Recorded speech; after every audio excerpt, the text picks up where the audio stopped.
જય હિન્દ જય ભારત સાહેબ આવી રીતે કેમ પ્રગટ થયા જો વાહે જે બોર્ડ દેખે ને બોર્ડમાં કઈક ઇશ્યુ છે આપણે કંપનીમાં ફોન કર્યો પણ હવે એના હેલ્પર સાહેબ એકાદ 2 દિવસમાં આવે પછી સાહેબ ઇશ્યુ સોલ્વ થાય ત્યાં સુધી સાહેબ આપણે આમાં ભણી આમાંય ભેગું ન થતું વ્હાઇટ બોર્ડમાં ભણે આપણી પાસે બધા ઓપ્શન સાહેબ ભણવાનું થાય બાકી રાખવાનું થતું નથી જાન્યુઆરી મહિનાનું કરંટ અફેર્સ પાર્ટ નંબર 3 સૌથી પહેલો ક્વેશ્ચન તમારી સ્ક્રીન ઉપર નાગોબા જટારા સાહેબ વોટ ઇઝ ધીસ નાગોબા જટારા તો કહેવાનું આદિવાસી તહેવાર છે કેવો તહેવાર છે આદિવાસી તહેવાર છે ક્લિયર છે હવે આદિવાસી તહેવાર સાહેબ એમાં તમને બે પ્રશ્ન કદાચ થતા હશે કે સાહેબ સૌથી પહેલા તો આ તહેવાર કોના દ્વારા ઉજવાય બીજો પ્રશ્ન કદાચ થતો હોય ક્યારે ઉજવાય અને સાહેબ ત્રીજો પ્રશ્ન થતો હોય છે ઉલ્લી ઉલ્લી સાહેબ ક્યાં ઉજવાય સૌથી પહેલા પ્રશ્નનો જવાબ તમારી સ્ક્રીન ઉપર કોના દ્વારા તો કહેવાનું ગોંડ આદિવાસી દ્વારા કેમ ભીલ આદિવાસી છે જનજાતિ છે આ આદિવાસી દ્વારા ઉજવાય સાહેબ ગોંડ આદિવાસીનું એક કુળ છે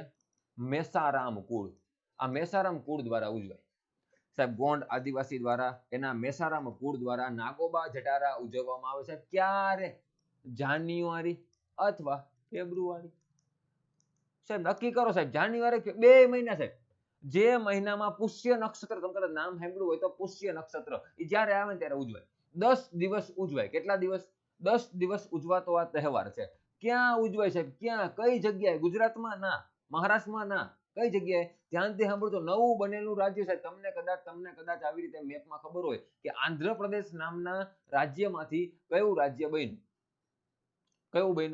બન્યું મોટા આંધ્રપ્રદેશમાંથી કયું બન્યું ઓલું સમોસા જેવું લાગે એ સાહેબ હા ઓકે અહીંયા સાહેબ સમોસા જેવું આવું રાજ્ય છે એ રાજ્યનું નામ છે તેલંગાણા આ તેલંગાણા નામનું રાજ્ય એ રાજ્યમાં આવેલો એક જિલ્લો જેનું નામ છે આદિલાબાદ જિલ્લો કયો જિલ્લો આ આદિલાબાદ જિલ્લામાં આવેલું એક ગામ જેનું નામ છે કેસલાપુર ગામ ઓકે સાહેબ કેસલાપુર ગામ આદિલાબાદ જિલ્લો તેલંગાણા રાજ્ય અહીંયા સાહેબ આવડો આદિવાસી તહેવાર ઉજવાય જાન્યુઆરી અથવા ફેબ્રુઆરીમાં અને સાહેબ ગોંડ આદિવાસી દ્વારા ઉજવવામાં આવે સાહેબ આમાં મુખ્ય દેવતા કયા તો કહેવાનું નાગોબા આ નાગોબા દેવતાની પ્રાર્થના થાય કોની પ્રાર્થના થાય નાગોબા મતલબ કે નાગદાદા ડન છે એમાં છે કેવું કહું તમને આ તેલંગાણામાંથી કઈ નદી પ્રવાહિત થાય જો અહીંયા મહારાષ્ટ્રના ત્રંબક નામના શિખરમાંથી એક નદી નીકળે હવરે તેલંગાણામાં આવે અને તેલંગાણામાંથી આંધ્રપ્રદેશના રાજામુંદ્રી ખાતે નદીનો અંત થાય કે જ્યાં અંત થાય એ સ્થળે રાષ્ટ્રીય તમાકુ સંશોધન કેન્દ્ર આવેલું છે તમાકુમાં પહેલા નંબરે કયો રાજ્ય આવે આંધ્રપ્રદેશ અને બીજા નંબરે આપણું ગુજરાત આવે પણ એમ પૂછે ખાવામાં પહેલા નંબરે તો આપણું ગુજરાત સમજાય ચલો હવે ધ્યાનથી સાંભળો સાહેબ ગોદાવરી નદી કઈ નદી છે ગોદાવરી નદી મહારાષ્ટ્ર તેલંગાણા આંધ્ર 3 રાજ્યમાંથી વહેતી નદી જેનું નામ છે ગોદાવરી ગઈઢી ગંગા સાહેબ કહેવાય વૃદ્ધ ગંગા તરીકે ઓળખવામાં આવે સાહેબ ગોદાવરી નદી ઉપર જ વિશ્વનો સૌથી મોટો લિફ્ટ ઇરિગેશન પ્રોજેક્ટ સ્થિત છે જેનું નામ છે ક્લિપ પ્રોજેક્ટ KLIP આપણે ભણશું ક્લિયર પછી ભવિષ્યમાં એકાદ 2 દી પછી લેક્ચર મૂકીશું આપણે સ્પેશિયલ અલગ ક્લિપ પ્રોજેક્ટનો હવે બોલું એ સાંભળજો સાહેબ અહીંયા તેલંગાણાના આદિલાબાદ જિલ્લાના કેસલાપુર ગામના વડીલો ઉઘાડા પગે ગોદાવરી નદીમાં જાય અને ઉઘાડા પગે પાણી ભરે પછી ઉઘાડા પગે પછા બહાર આવે એ પાણી લઈને સાહેબ નાગોબા મંદિર છે નાગોબા મંદિરની સામે એક વડનું વૃક્ષ છે વડના વૃક્ષ પાસે પાણી રાખે આ તહેવારની ઉજવણી કંઈક આવી રીતે થાય સૌથી પહેલા સાહેબ વાંચી લો નાગોબા જટારા એક આદિવાસી ઉત્સવ છે ક્લિયર જાન્યુઆરી ફેબ્રુઆરીમાં ઉજવાય છે ક્લિયર આદિલાબાદ જિલ્લાના કેસલાપુર ગામમાં ક્લિયર આ કહેવાનું ભૂલી ગયો સાહેબ યાદ રાખજો આ બહુ કામનું એક મિનિટ આવડું સાહેબ તેલંગાણામાં આયોજિત સમક્કા સરલમ્મા જટારા પછી ભારતમાં આ બીજો સૌથી મોટો આદિવાસી ઉત્સવ છે પહેલા નંબરનો ભારતનો સૌથી મોટામાં મોટો આદિવાસી ઉત્સવ જેનું નામ છે સમક્કા સરલમ્મા અને બીજા નંબરનો પૂછે તો ઉલ્લીન કહેવાનું નાગોબા જટારા તેલંગાણા રાજ્ય આદિલાબાદ જિલ્લો કેસલાપુર ગામ ગોંડ આદિવાસીઓના મેસારામ કુળ દ્વારા 10 દિવસ સુધી ઉજવવામાં આવે મહારાષ્ટ્ર છત્તીસગઢ ઓડિશા કર્ણાટક ઝારખંડ અને મધ્યપ્રદેશના મેસારામ કુળના આદિવાસી લોકો તહેવારમાં પ્રાર્થના કરે છે મુખ્ય દેવતા સાહેબ નાગોબા છે અને મેસારામ કુળના કેટલાક વડીલ સભ્ય જટારાના થોડા દિવસો પહેલા ઉઘાડા પગે ગોદાવરી નદીમાં આંટો મારવા જાય પવિત્ર જળ લઈને પાછા આવે અને નાગોબા મંદિરની સામે આવેલા વડના ઝાડ પાસે રાખે છે ભૂલતા નહીં સાહેબ ક્યારે ઉજવાય ક્યાં ઉજવાય અને કોના દ્વારા ઉજવાય આટલું યાદ રાખો બાકી બધું સાહેબ યુદ્ધ તેલ લેવા બીજો ક્વેશ્ચન તમારી સ્ક્રીન ઉપર, વિજય હજારે ટ્રોફી સાહેબ 2024-2025 માં કર્ણાટક ચેમ્પિયન બની સાહેબ, સૌથી પહેલા એટલું કહી દો તો હાર્યું કોણ? બીજું અમને એટલું કહી દો સાહેબ ફાઇનલ, જો સૌથી પહેલા તો એ તમને કહું, આ 32મી આવૃત્તિ હતી. કેટલામી આવૃત્તિ? આ 32મી આવૃત્તિ. અહીંયા લખું છે, ધ્યાનથી સાંભળજો, આ 32મી આવૃત્તિ સાહેબ. બીજો પ્રશ્ન સાહેબ, ફાઇનલ. જો રણજીત ટ્રોફી, રણજીત ટ્રોફી તમે કદાચ નામ સાંભળ્યું છે, જામનગર સાહેબ, જામનગર નવાનગર યાદ છે? હાલાર પંથક જામનગર 1540 માં જામ રાવળે નવાનગરની સ્થાપના કરી, જામનગરની સ્થાપના કરી. એમાં એક રાજવી જેનું નામ છે જામ રણજીતસિંહ. આ જામ રણજીતસિંહ ઉપરથી રણજીત ટ્રોફી રમાય. આ રણજીત ટ્રોફીની ટીમ આ વિજય હજારે ટ્રોફીમાં ભાગ લે. ઓકે સાહેબ, રેવડી. એમ ફાઇનલ સાહેબ ક્યાં રમાણી? તો કહેવાનું કોટંબી સ્ટેડિયમ. કયું સ્ટેડિયમ? કોટંબી સ્ટેડિયમ. જો સાહેબ આ ક્યાં આવ્યું? પાછો પ્રશ્ન કેમ? વડોદરા. ઓકે સાહેબ, ઓકે, ક્લિયર સાહેબ. વડોદરાના કોટંબી સ્ટેડિયમ ખાતે ફાઇનલ રમાણી. તો અમને પાછો એક પ્રશ્ન થાય સાહેબ, કોની વચ્ચે રમાણી? એક તો તમને ખબર પડી ગઈ, કર્ણાટક કે જે વિજય ચેમ્પિયન બન્યું છે. કોણ બીજું સામે? કોણ? વિદર્ભ હતું. શું સાહેબ? વિદર્ભ સાહેબ, બોલ. વિદર્ભ, હા વિદર્ભ સાહેબ. આવું નામ પહેલી વાર સાંભળ્યું. ધ્યાનથી તમને કહું, વિદર્ભ ટીમ ક્યાંની છે તમને કદાચ ખબર હશે નહીં. મારો એક પ્રશ્ન સાંભળજો. વડોદરાથી સાહેબ, વડોદરાથી કોઈ વિદ્યાર્થી લાઈવ જોતું હોય અને સાહેબ એમની પાસે આ કોટંબી સ્ટેડિયમના ફોટા હોય તો મને મોકલજો, મારે કામ છે. ક્લિયર? અંદરથી પાડેલા ફોટા સાહેબ, ગૂગલ ઉપર સર્ચ માર્યા પણ સારા એવા નથી, એટલે મારે જોઈશ. ડન. હવે સાંભળજો સાહેબ, આ કોટંબી સ્ટેડિયમ ખાતે જે ફાઇનલ મેચ થઈ, કર્ણાટક વચ્ચે થઈ અને વિદર્ભ ટીમ વચ્ચે થઈ સાહેબ, એમાં કર્ણાટક ચેમ્પિયન બન્યું. WIN વિનર કોણ છે? કર્ણાટક સાહેબ. બીજું એક સાંભળવા જેવું, 5મી વખત ટ્રોફી લઈ ગયું. ક્લિયર સાહેબ? 5 વખત એ સાહેબ, કર્ણાટક 5 વખત ચેમ્પિયન બન્યું. હે, વન એન્ડ ઓનલી પીસ? ના, વન એન્ડ ઓનલી પીસ નથી. આ કર્ણાટક જેમ 5મી વખત ટ્રોફી લઈ ગયું, એવી જ રીતે તમિલનાડુ પણ 5 વખત ટાઇટલ લઈ ગયું. ડન. સૌથી વધુ વખત સફળ ટીમ કઈ? 5 વખત કઈ? તો કહેવાનું કર્ણાટક અને તમિલનાડુ. ભૂલતા નહીં સાહેબ. એમાં મેન ઓફ ધ સિરીઝ આમાં બને છે કર્ણાટક ટીમના એક વ્યક્તિ જેનું નામ છે કરુણ નાયર. 779 રન મારે છે. પ્લેયર ઓફ ધ સિરીઝ બનનાર કોણ? કરુણ નાયર. કેટલામી આવૃત્તિ હતી? 32મી. ફાઇનલ ક્યાં? કોટંબી સ્ટેડિયમ. ક્યાં આવ્યું? વડોદરા. કોની વચ્ચે? વિદર્ભ અને કર્ણાટકની વચ્ચે સાહેબ. હવે હું તમને એક વાત કહું ને, ધ્યાનથી સાંભળજો. 1 મિનિટ. અહીંયા જ દર્શાવું. જો સાહેબ, આપણે મસ્ત મજાનું આપણું સાહેબ, આપણે આવી રીતે આપણું પોતાનું સાહેબ ગુજરાત છે. ઓકે સાહેબ, રેવડી. હવે તમને બધાને કદાચ ખબર હોય તો એક વાત કહું, ગુજરાતમાં અલગ અલગ પ્રાંત છે. ઉદાહરણ તરીકે સાહેબ, ભૌગોલિક પ્રદેશની વાત કરો, કેમ આને ઝાલાવાડ કહેવાય? અહીંયા ગોહિલવાડ છે, અહીંયા સાહેબ વાગડ છે, બરાબર. અહીંયા સાહેબ સોરઠ વિસ્તાર છે, અહીંયા સાહેબ ઘેડ પ્રદેશ છે, લીલી નાગેર છે, હાલાર છે. ઉત્તર ગુજરાતના વિસ્તારને આનર્ત કહેવાતું, દક્ષિણ ગુજરાતને સાહેબ લાટ કહેવાતું, નર્મદાની દક્ષિણનો વિસ્તાર લાટ પંથક કહેવાતું, લાટ. આને સાહેબ આનર્ત કહેવાતું. તમે કદાચ ઇતિહાસમાં ભણતા હશો, મનુ, સરિયાતી, આનર્ત અને રેવત. એમાં રૈવતને હાર આપે ને કૃષ્ણ ભગવાન સાહેબ અહીંયા જરાસંઘ અને કાલેવનના ત્રાસથી કંટાળે અને રણ છોડીને ભાગે. રણછોડ કહેવાય ગુજરાતમાં આવે. રૈવતને હાર આપે. કુશસ્થળી સાહેબ એની જગ્યાએ દ્વારાવતી નામનું શહેર વસાવે, જે દ્વારકા કહેવાય. અહીંયાથી સાહેબ ઓલી ગાંધારીય શ્રાપ આપ્યો હતો, જેનું એ શ્રાપના કારણે કૃષ્ણ ભગવાનનું મૃત્યુ થાય. યાદવો અંદરો અંદર લડીને મૃત્યુ પામે. એમાં અંતે સાહેબ કૃષ્ણ ભગવાન બચે ત્યારે ગીર સોમનાથ જિલ્લામાં એક વડના વૃક્ષ નીચે કૃષ્ણ ભગવાન બેસે ત્યારે કૃષ્ણ ભગવાનને જડા નામના પારઘી વડે બાણ મારવામાં આવે અને કૃષ્ણ ભગવાનનું મૃત્યુ થાય. એ સાહેબ એ સ્થળનું નામ છે ભાલકા તીર્થ, જેને દેહોત્સર્ગ તીર્થ પણ કહેવાય. સાહેબ પીપળાનું વૃક્ષ આજે પણ હયાત છે. ક્યારેક ભાલકા તીર્થ આંટો મારજો. આ સાહેબ ગુજરાતમાં કેમ આ પ્રાંત થયા? એવી રીતે હવે હું તમને દોરું, એ ખબર નહીં પડે સાહેબ તમે કયું રાજ્ય દોર્યું, પણ દોરી લઉં ને પછી તમને કહું. સાહેબ તમે કદાચ મેપમાં જુઓ ને તો આવું એક રાજ્ય હશે. એ રાજ્ય સાહેબ કયું છે એ તમને ખબર હોવી જોઈએ, પણ અત્યારે ખબર નથી તો વાંધો નહીં, પણ હું તમને હમણાં કહી દઉં. આવું એક રાજ્ય છે. જો તમારા મગજમાં આવી ગયું સાહેબ કયું રાજ્ય દોર્યું મેપ મુજબ, તો તમે બહુ હોશિયાર કહેવાય. અતિશય વાત જાઓ સાહેબ, એટલા હોશિયાર કહેવાય ને વાત જાઓ. હવે જો આમાં છે ને આવી રીતે અહીંયાથી આવી રીતે ઓમથી લઈ અને ઓમ, પછી ઓમથી લઈ ઓમ અને ઓમથી લઈ ઓમ. આ રાજ્ય છે, રાજ્યનું નામ છે મહારાષ્ટ્ર. ઓકે સાહેબ, મહારાષ્ટ્ર મોટું રાષ્ટ્ર. હા સાહેબ, સૌથી વધુ કિલ્લા ધરાવતું રાજ્ય મહારાષ્ટ્ર. રાજસ્થાન નથી, યાદ રાખજો. હવે સાહેબ અહીંયા ધ્યાનથી સાંભળો, અહીંયા સાહેબ આ પ્રદેશને કહેવાય કોંકણ. શું કહેવાય? કોંકણ. આ પ્રદેશને કહેવાય ખાનદેશ.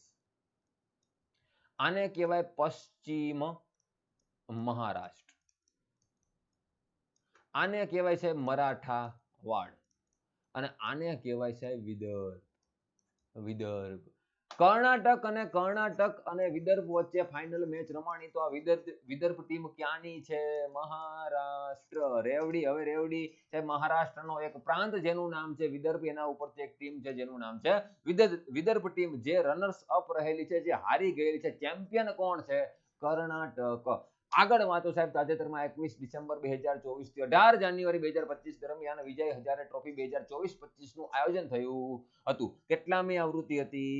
32મી. કોટંબી સ્ટેડિયમ, અથવા એનું બીજું નામ કોટંબી સ્ટેડિયમનું બીજું નામ બરોડા ક્રિકેટ એસોસિએશન સ્ટેડિયમ ખાતે વિજય હજારે ટ્રોફીની ફાઇનલ મેચ યોજાઈ હતી, જેમાં વિદર્ભને પરાજય આપીને કર્ણાટકે આ ટાઇટલ જીતી લીધું છે. વિજય હજારે ટ્રોફી 2024-25 માં પ્લેયર ઓફ ધ સિરીઝ વિદર્ભના કરુણ નાયર બન્યા હતા. તેમણે સૌથી વધુ 779 રન બનાવ્યા હતા, અને કર્ણાટકે 5મી વખત વિજય હજારે ટ્રોફીનું ટાઇટલ જીતેલું છે. બીજી કઈ ટીમ હતી 5 વખત જીતનાર? કઈ હતી? તમિલનાડુ. લખેલું વાંચી લો સાહેબ. વિજય હજારે ટ્રોફીમાં સૌથી સફળ ટીમ કર્ણાટક અને તમિલનાડુ, તેમણે બંને 5 વખત આ ટાઇટલ જીતેલા છે.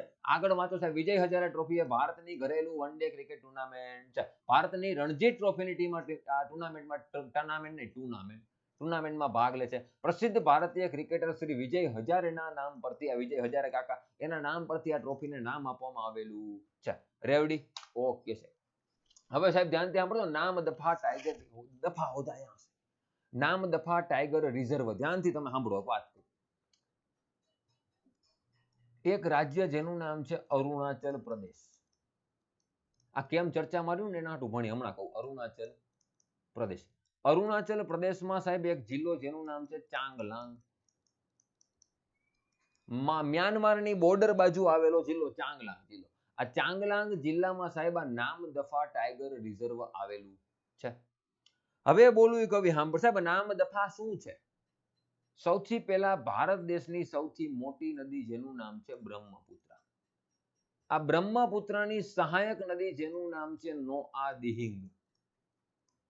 અને સાહેબ આ નોઆદિહિંગની સહાયક નદી જેનું નામ છે નામદફા નદી. આ નામદફા નદીના નામ પરથી ટાઈગર રિઝર્વનું નામ આપ્યું નામદફા ટાઈગર રિઝર્વ. રેવડી હોય છે મારા ખ્યાલથી. હવે રેડી હોય છે. આવ્યું ક્યાં? અરુણાચલ પ્રદેશના ચાંગલાંગ જિલ્લામાં સાહેબ બ્રહ્મપુત્રની સહાયક નદી નોઆદિહિંગ, અને નોઆદિહિંગની સહાયક નદી નામદફા નદી. સાહેબ ભારતમાં ટાઈગર રિઝર્વ કેટલા છે ભવિષ્યમાં ક્યારેક આપણે ભણશું, પણ કેટલા છે જીકે માટે યાદ રાખજો. આજના દિવસે આજે આપણે લેક્ચર મૂક્યો ત્યારે છે ભારતમાં ટાઈગર રિઝર્વ 58 છે. સૌથી પહેલું તમને બધાને ખબર છે Jim Corbett tiger reserve, right? Jim Corbett national park. ભારતમાં 58 TR છે મિત્રો, ભૂલતા નહીં. વાંચો. આજો આના કારણે ચર્ચામાં રહેલો. 12 વર્ષ પછી પ્રથમ વખત એક વૃદ્ધ નર હાથી દેખાયો હતો. એટલા માટે નામદફા ટાઈગર રિઝર્વ ચર્ચામાં રહેલું. તે અરુણાચલ પ્રદેશના ચાંગલાંગ જિલ્લામાં સ્થિત છે, જે દક્ષિણ પૂર્વમાં મ્યાનમારથી ઘેરાયેલું છે. નામદફા નદી આ રિઝર્વની ઉત્તર દક્ષિણ દિશામાં જમણી તરફ વહે છે, તેથી એને નામ આપ્યું નામદફા. નામદફા કોની સહાયક નદી છે? તો કહેવાનું નોઆદિહિંગ. અને નોઆદિહિંગ કોની છે? તો કહેવાનું બ્રહ્મપુત્ર. રેવડી સાહેબ? હા કે ના? ખેલ ખતમ, પૈસા આદમ સાહેબ. ગંગા સાગર મેળો સાહેબ. એક સ્ટોરી કહું, એક વાર્તા કહું, મજા આવશે સાહેબ. સૌથી પહેલા તો પશ્ચિમ બંગાળના સાગર દ્વીપ ખાતે ગંગા સાગર મેળો યોજાયો સાહેબ. ક્યારે? મકર સંક્રાંતિ. રેવડી? હવે અહીંયા હું તમને કંઈક દોરું, જો ધ્યાનથી સાંભળજો. કવિનું બધાનું ધ્યાન અહીંયા આપે. હવે નોટિફિકેશનમાં ધ્યાન જવું જોઈએ નહીં. હા અહીંયા ધ્યાન, મારા રોયા, અહીંયા ધ્યાન આપજો સાહેબ. આવી રીતે આપણો ભારત દેશ છે. ભારત દેશનો ઉત્તરનો ભાગ. આમાં સાહેબ પેનનો પોઈન્ટ થોડોક તકલીફ વાળો સમજણું. બાકી સાહેબ મને મેપ દોરતા સારો એવો આવડે. આમાં સાહેબ કદાચ આગું પાછું થાય તો માફ કરજો, બરાબર? હા બાકી સાહેબ તમે તમારી રીતે એક દોરવાની ટ્રાય કરજો. ભાઈનું ભેગું થાય તો ફોટો મોકલજો, બરાબર? ચલો અહીંયા સાહેબ ધ્યાનથી સાંભળો. અહીંયા સાહેબ આ આપણું બચ્ચું એટલે બાંગ્લાદેશ. ડન. અહીંયા સાહેબ આવી રીતે કંઈક ભારત દેશ છે. નીચે સાહેબ ભેગું થઈ જાય. આવું અડધું જ નથી, આખું છે. ક્લિયર સાહેબ? ભારત દેશમાં અહીંયા સાહેબ એક મસ્ત મજાનું રાજ્યનું નામ છે ઉત્તરાખંડ. ઉત્તરાખંડ નામના રાજ્યમાંથી એક નદી વહે. એ નદી હવરે હવરે હવરે હવરે હવરે હવરે ઓયથી ઓયથી ઓયથી ઓયથી ઓયથી ઓયથી આમ જાય. પેલા એક વાત કવિ સાંભળો, એક વાર્તા કહો. વાર્તાનું નામ છે, સૌથી પહેલા એક રાજાનું નામ છે સગર રાજા. આ સગર નામના રાજાના 100 પુત્ર હતા. કેટલા પુત્રો? 100. આ 100 પુત્ર હતા સગર નામના રાજાને. અમુક બુક મુજબ 60,000 પુત્રો છે. ગૂગલ મુજબ 60,000 પુત્રો છે, યાદ રાખજો. આ સગર નામના રાજાએ અશ્વમેઘ યજ્ઞ કર્યો. સાહેબ, અશ્વમેઘ યજ્ઞ મતલબ પોતાનું ઘોડું છૂટું મૂકે અને ઘોડું જેટલી જગ્યાએથી પસાર થાય એટલા વિસ્તાર આપડા. જો કોઈ વચ્ચે ઘોડાને પકડે તો યુદ્ધ કરવાનું, પછી જે જીતે એનો વિસ્તાર. આને કહેવાય અશ્વમેઘ યજ્ઞ. સગર નામના રાજાએ અશ્વમેઘ યજ્ઞ કર્યો ત્યારે ભગવાન ઇન્દ્રને કઈક હળી કરવાનું મન થાય અને ભગવાન ઇન્દ્ર આ સાહેબ ઘોડો ઉપાડી લે. સાહેબ, આ ઘોડો જે આટા મારતો હોય ને, ઘોડાને સાહેબ ઉપાડી લે. કોણ? ભગવાન ઇન્દ્ર. સાહેબ, ઘોડો ઉપાડી લે અને પશ્ચિમ બંગાળમાં સાહેબ અહીંયા સાહેબ છે કિનારે એક ઋષિનો આશ્રમ છે. ઋષિનું નામ છે કપિલ ઋષિ. આ કપિલ ઋષિના આશ્રમમાં ઘોડાને મૂકી આવે. કોને મૂકી આવે? સાહેબ, ઘોડાને મૂકી આવે. આ ઘોડો અહીં મૂક્યો છે. ઓકે. કપિલ ઋષિનો આમાં કઈ વાંક નથી. કોનો હળી કોણે કરી? સાહેબ, ભગવાન ઇન્દ્રને સાહેબ બાધા નાખવાનું મન થાય. ભગવાન ઇન્દ્રે સાહેબ ઘોડો ઉપાડ્યો અને કપિલ ઋષિના આશ્રમમાં મૂકી આવ્યા. પછી સાહેબ સગર નામના રાજા મુંજાળક, મારું બેટું ઘોડું ગયું ક્યાં? સાહેબ, પોતે તો ઠીક હોય હો પુત્રને કીધું એક કામ કરો, જાવ ઘોડું ગોતી આવો. સાહેબ, હવે હોય હો પુત્ર ઘોડું ગોતવા નીકળ્યા, ઘોડું ક્યાંય મળ્યું નહીં. સાહેબ, બહુ ગોતું પછી અંતે સાહેબ કપિલ ઋષિના આશ્રમમાંથી ઘોડું મળ્યું. સાહેબ, 100 પુત્ર કે બળદિયા નામ ને તેમને ભાન ન પડે, કોકના ઘોડા કે ઉપાડી લે. આમાં કપિલ ઋષિનો કે વાંક હતો નહીં. ભગવાન ઇન્દ્રે સાહેબ બાધા નાખી. હવે કપિલ ઋષિ ધ્યાન કરવા બેઠેલા અને આ બધા 100 પુત્ર સાહેબ આડું બોલવા માંડ્યા. પછી કપિલ ઋષિ ઉભા થયા, હાથમાં સાહેબ અભિમંત્રિત કરેલું જળ લીધું, પાણી ઓમ ભટ ભઠ્ઠારે સ્વાહ કરી નાખ્યું. હોને સાહેબ જીવતા બાળી નાખ્યા, ભડકો કરી નાખ્યો. પછી સાહેબ ખબર પડે સગર નામના રાજાને. પછી સાહેબ ધ્યાનથી સાંભળજો, એમની અલગ અલગ ઘણી બધી પેઢી. સગર પછી સાહેબ અંશુમાન, તમે કદાચ નામ સાંભળ્યું હશે. અંશુમાન પછી દિલીપ પછી એમના પુત્ર ભાગીરથ.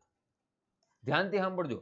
એમાં સાહેબ અલગ અલગ પછી ખબર પડે સાહેબ હોય હો પુત્ર સાહેબ જીવતા બળી ગયા કપિલ ઋષિના આશ્રમમાં આ જગ્યાએ. તો સાહેબ હવે સાહેબ શું કરવું? આમને મોક્ષ પ્રાપ્તિ માટે કઈ કરવું પડે. વારાફરતી બધા અંશુમાન, દિલીપ, ભગીરથ બધા સાહેબ તપ કરે, પણ ગંગા નદીને પૃથ્વી ઉપર આવવા માટે રાજી કરવી પડે. એકેયનું તપ સફળ જતું નથી. અંતે ભગીરથ નામના રાજા ઉત્તરાખંડમાં તપ કરે સાહેબ, એમનું તપ સફળ જાય અને પછી અંતે શું થાય તો કે ભગીરથ નામના રાજા સાહેબ ગંગાજીને અવતરિત કરે અને મહાદેવ પોતાની ડાયરેક્ટ સાહેબ લીવર આવે, પાતાળમાં ઉતરી જાય, વેર વિખેર કરી નાખે. મહાદેવ પોતાની જટામાં સમાવે, ધીમી ધારે વેડાવે. ત્યારે ભગીરથ નામના રાજાએ શરત મૂકેલી કે હું જ્યાંથી હાલી જઉં એટલે મારી પાછળ ગંગા નદીનું પાણી આવવું જોઈએ, કારણ કે અહીંયા સાહેબ અસ્થિ હતા, અહીંયા સુધી પાણી લઈ જવાનું હતું. ભગીરથ નામના રાજા હાલતા થયા, વાહે ગંગાજીનું પાણી આવે.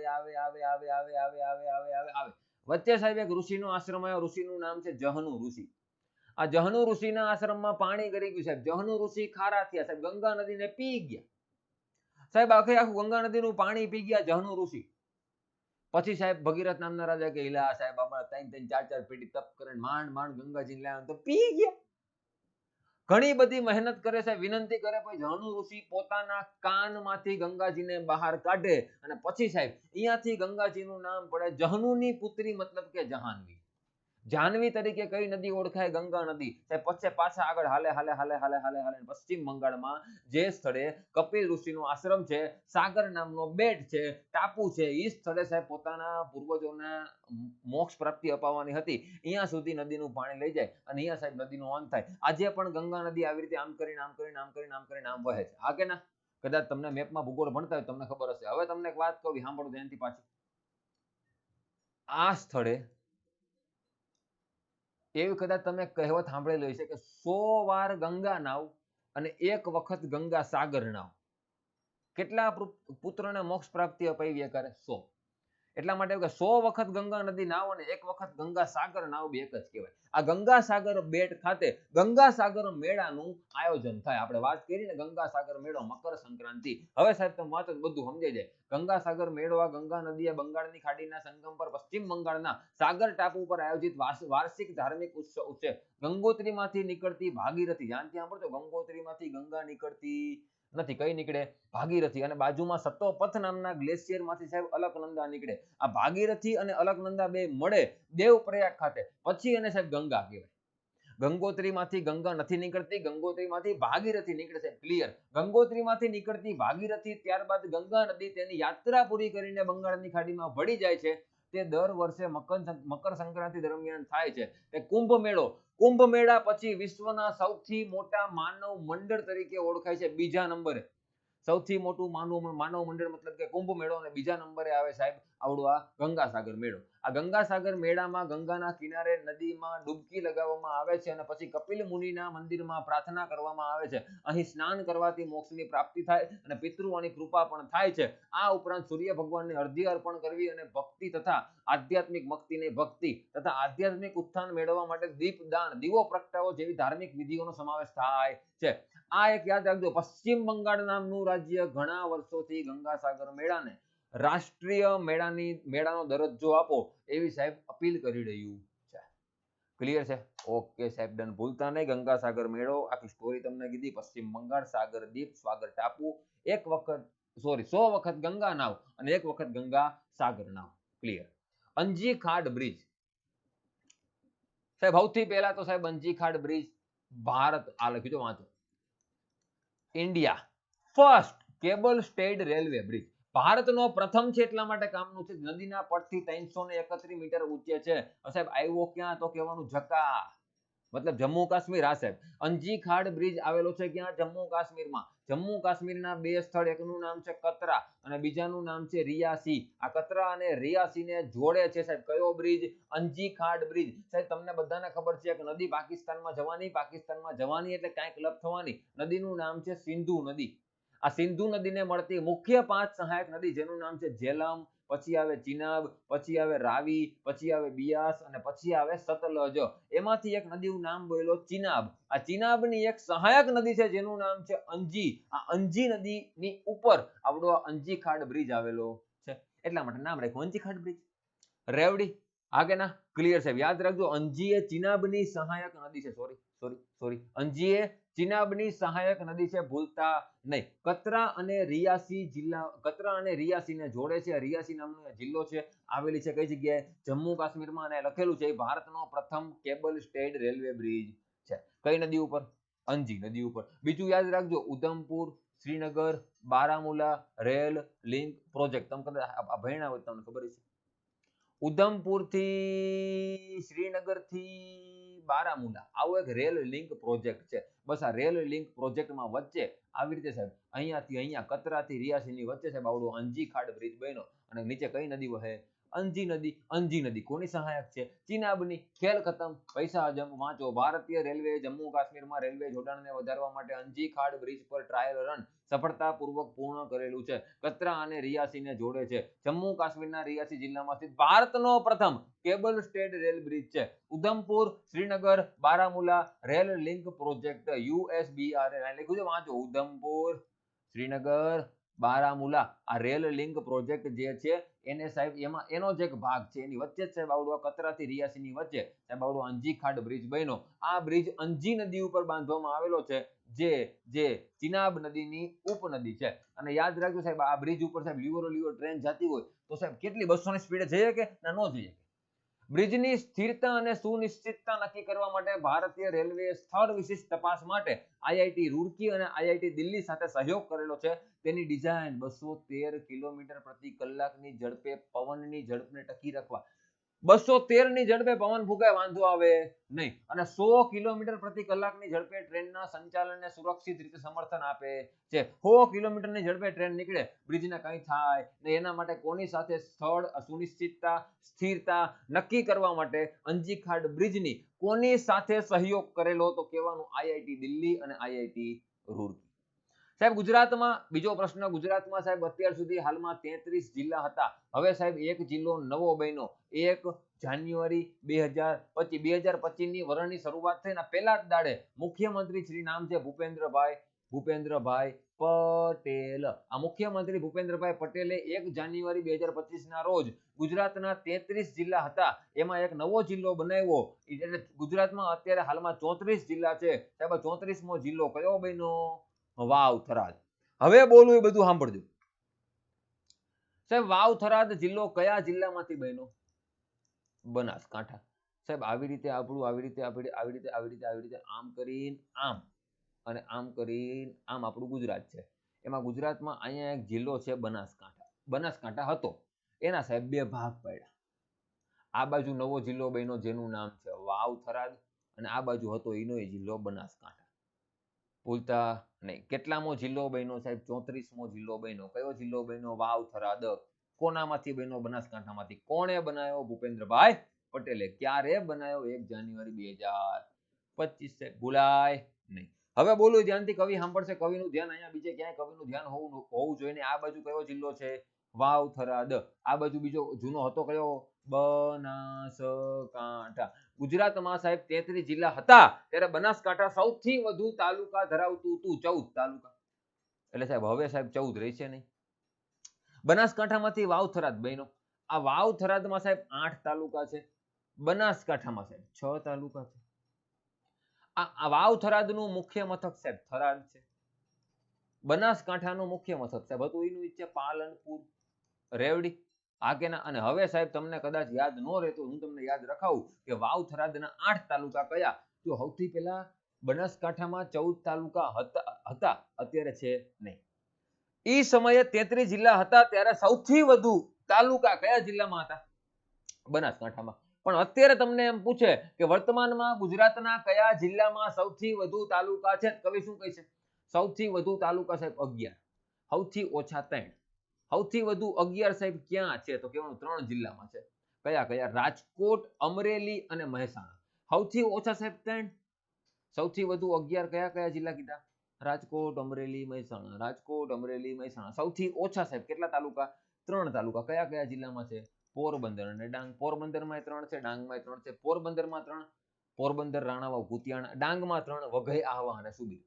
સાહેબ એટલું અમને કહી દો એ મૂકો તરકે. સાહેબ હવે કદાચ અમને એવું લાગે કે નવો જિલ્લો બન્યો, તો નવા જિલ્લામાંથી પ્રશ્ન પૂછે તો કેવો પૂછે? તો કે બનાસકાંઠાના 6 જિલ્લા કયા કયા? વાવ થરાદના 8 જિલ્લા કયા કયા? તમારે યાદ રાખવાનું થાય. આવી રીતે યાદ રાખજો. અમીર દાદાની પાવડી. શું યાદ રાખવાનું? અમીર દાદાની પાવડી. સાહેબ આ 6 કયા કયા હતા લખી નાખું. અમીરગઢ, દાંતા, દાંતીવાડા, પાલનપુર, વડગામ, ડીસા. અમીરગઢ, દાંતા, દાંતીવાડા, પાલનપુર, વડગામ, ડીસા. ટ્રીકમાં જોઈ લો. અમીરગઢ, દાંતા, દાંતીવાડા, પાલનપુર, વડગામ, ડીસા. રેવડી. આ ન સાહેબ કઈ નહીં, ન એટલે નાગાલેન્ડ ન કરતા જોઈજો પણ ડખો થાય છે. ડન છે સાહેબ. આ 8 કયા કયા? તો તમારે આવી રીતે યાદ રાખવાનું. ભાલા, ધોકાથી સુવડાવી દીધા. સાહેબ 8 લખાવો. હા સાહેબ 8 લખાવું. જુઓ ધ્યાનથી. ભાભર, લાખણી, ધાનેરા, કાંકરેજ. કાંકરેજી ગાય માટે પ્રખ્યાત. કાંકરેજી ગાયના દૂધનો ઉપયોગ કેન્સરની સારવારમાં થાય, કારણ કે એમાં A2 તત્વ જોવા મળે. A1 હોય તો કેન્સરને પ્રેરિત કરે, અને કાંકરેજી ગાયમાં A2 તત્વ એટલે કેન્સરને મટાડે. ભાભર, લાખણી, ધાનેરા, કાંકરેજ, પછી થરાદ, પછી સુઈગામ, પછી વાવ અને દિયોદર. રેવડી સાહેબ જો અહીં લખ્યું. ભાભર, લાખણી, ધાનેરા, કાંકરેજ, થરાદ, સુઈગામ, વાવ અને દિયોદર. આટલા તાલુકા, મતલબ કે 1 2 3 4 5 6 6 7 અને 8.